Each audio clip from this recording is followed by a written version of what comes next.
Hey guys, welcome to my online C. मेरा नाम है दिव्यश और गाइस आज के इस वीडियो में हम लोग बात करने वाले हैं कि कैश डिपॉजिट की लिमिट क्या है आपके सेविंग अकाउंट के अंदर 2021 के अंदर। जी हाँ, तो बेसिकली डिटेल के अंदर बात करूंगा। और एक्चुअली क्या हुआ था, अभी रिसेंटली मुझे एक मेल आया था हमारे सब्सक्राइबर का, जिन्होंने मुझे ये बताया था कि उनका जो कोटक अकाउंट है वो बेसिकली फ्रीज हो गया है। तो गाइस यहाँ पे कई लोग बेसिकली अपने सेविंग अकाउंट के साथ में कुछ गलतियां कर देते हैं, तो वो क्या गलतियां है उसके बारे में मैं इस वीडियो के अंदर बताऊंगा। वीडियो को शुरू करने से पहले बताना चाहूंगा, अगर आप अपनी एक इनकम टैक्स रिटर्न फाइल करवाना चाहते हैं एक्सपर्ट के थ्रू, आप तो आपको लिंक जो है डिस्क्रिप्शन बॉक्स में यहाँ पे प्रोवाइड कर दी जाएगी। तो चलिए गाइस वीडियो को करते हैं शुरू। तो गाइस सबसे पहले बात करते हैं कि what is the statement of financial reporting, जिसको एसएफटी कहा जाता है। तो हम लोग कैश लिमिट जानने से पहले सेविंग अकाउंट के अंदर इस एसएफटी को जान लेते हैं, क्योंकि इसका बहुत ही बड़ा रोल है आपके अकाउंट, आपका जो भी बैंक अकाउंट है उसके अंदर। तो गाइस एसएफटी क्या होती है कि गवर्नमेंट ने क्या कर रहा है, गवर्नमेंट ने जितने भी बैंक्स है, कॉर्पोरेट्स है, या फिर बेसिकली पोस्ट ऑफिस है या एनबीसी एमबीएफसी है, जो बेसिकली डिपॉजिट एक्सेप्ट करते हैं, तो वहां पे उन लोगों ने क्या कर रखा है, उन लोगों ने गवर्नमेंट ने उन लोगों को मैंडेटरी कर रखा है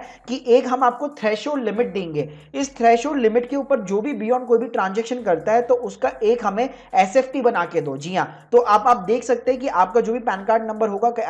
इवन इस ईयर भी कई लोगों को यहाँ पे नोटिस आया है कि जिन्होंने भी हाई वैल्यू ट्रांजेक्शन किए उनको नोटिस आया हुआ है। तो ये कैसा ऐसा क्यों हुआ है, क्योंकि इन सभी जो भी बैंक्स थे या फिर जो भी जहां पे आपका मान लीजिए शेयर्स है, डिबेंचर्स है, जो भी है, तो उन लोग वो उन सभी को क्या करना होता है, एक एसएफटी फाइल करना होता है। उस एसएफटी के अंदर अगर मान लीजिए उस थ्रेशोल्ड लिमिट से अगर ज्यादा आपने ट्रांजैक्शन कर दी तो एसएफटी के अंदर आपकी डिटेल्स यहाँ पे गवर्नमेंट के पास में चली जाएगी। उसके बाद में इसका फायदा क्या है गवर्नमेंट को, कि गवर्नमेंट आपसे क्वेश्चनिंग कर सकता है कि ये अमाउंट ऑफ मनी आपके पास में कहां से आया, इसका सोर्स ऑफ द इनकम क्या है, इसके ऊपर आपने टैक्स पे किया या नहीं किया, ये सारी की सारी चीजें। अब मैं बात करूंगा ये जो एसएफटी है कहां कहां भेजा जा सकता है। तो एक तो हो गया अपने कैश डिपॉजिट और कैश विड्रॉल दोनों चीजों के अंदर। उसके अलावा आपने अगर कोई शेयर और डिबेंचर के अंदर इन्वेस्ट किया है, आपने कोई एफडी क्रिएट की है, म्यूचुअल फंड क्रिएट किया है, आपने क्रेडिट कार्ड के कुछ एक्सपेंसेस है वो किए है, आपने फॉरेन करेंसी के अंदर डॉलर्स को परचेज किया है, या आपने कोई प्रॉपर्टी परचेज की है, ये सारे के सारे जितने भी ट्रांजैक्शन होती है, अलग अलग ऑर्गेनाइजेशन एक एसएफटी स्टेटमेंट ऑफ फाइनेंशियल ये बना के बेसिकली गवर्नमेंट को यहाँ पे भेज देती है, आरबीआई को भेज देती है, इनकम टैक्स डिपार्टमेंट को यहाँ पे भेज देती है।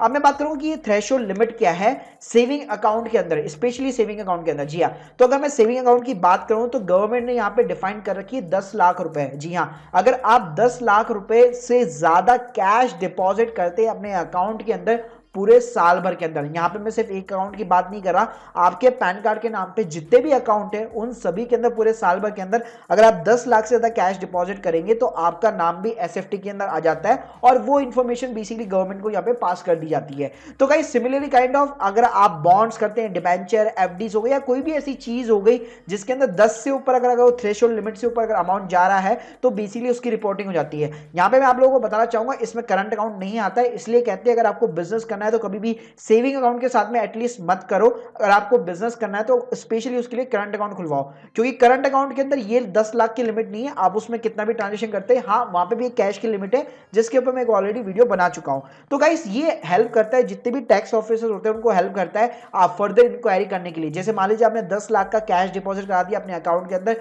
तो अगर आप उसको इनकम टैक्स रिटर्न में नहीं दिखाएंगे तो जो टैक्स असेसमेंट ऑफिसर है उसको ऑब्वियसली मालूम चलना ही चलना है, एसएफटी के अंदर आपका नाम आ चुका है, तो वो बेसिकली आपको नोटिस भेज सकता है, आपको पता कर सकता है कि इसका सोर्स ऑफ द इनकम क्या है, आपने इसके ऊपर टैक्स पे किया है या नहीं किया, या आपने रिटर्न के अंदर दिखाया है कि नहीं दिखाया। अगर मैं करंट अकाउंट की बात करूं तो ये लिमिट अप्रोक्स 50 लाख रुपीस के आसपास है। अच्छा, आप कई लोग बोलेंगे कि अगर मेरे से ऐसी गलती हो गई है, मैंने 10 लाख से ज्यादा जमा करा दी है, तो उस केस में क्या कर सकते हैं। तो उस केस में कोई भी दिक्कत वाली बात नहीं है, आप सिंपली क्या कीजिए, आपकी जो भी इनकम है, अगर आपका कैश में ट्रांजेक्शन हो रहा है तो कोई दिक्कत वाली बात नहीं है, बस उसके ऊपर आपको प्रॉपर इनकम टैक्स के रिटर्न के अंदर उसकी प्रॉपर अकाउंटिंग करनी होगी, उसमें प्रॉपर आपका जो भी टैक्स बन रहा होगा वो आपको यहां पे शो करना होगा। तो इस तरीके से आपको पूरा ये चीजें मैनेज करनी होगी। अगर आप नहीं करते हैं तो हो सकता है आपका अकाउंट में यहां पे फ्रीज हो जाए। तो बेसिकली आपको हमेशा ध्यान रखना पड़ता है कि यार कैश और विड्रॉल और जो डिपॉजिट है एटलीस्ट मैं 10 लाख से ज्यादा ना करूं, ज्यादा जो मेरे जितने भी ट्रांजेक्शन है वो सारे के सारे मैं ऑनलाइन एनईएफटी, आईएमपीएस, यूपीआई इन सभी के थ्रू मैं यहां पे मैनेज कर सकता हूं।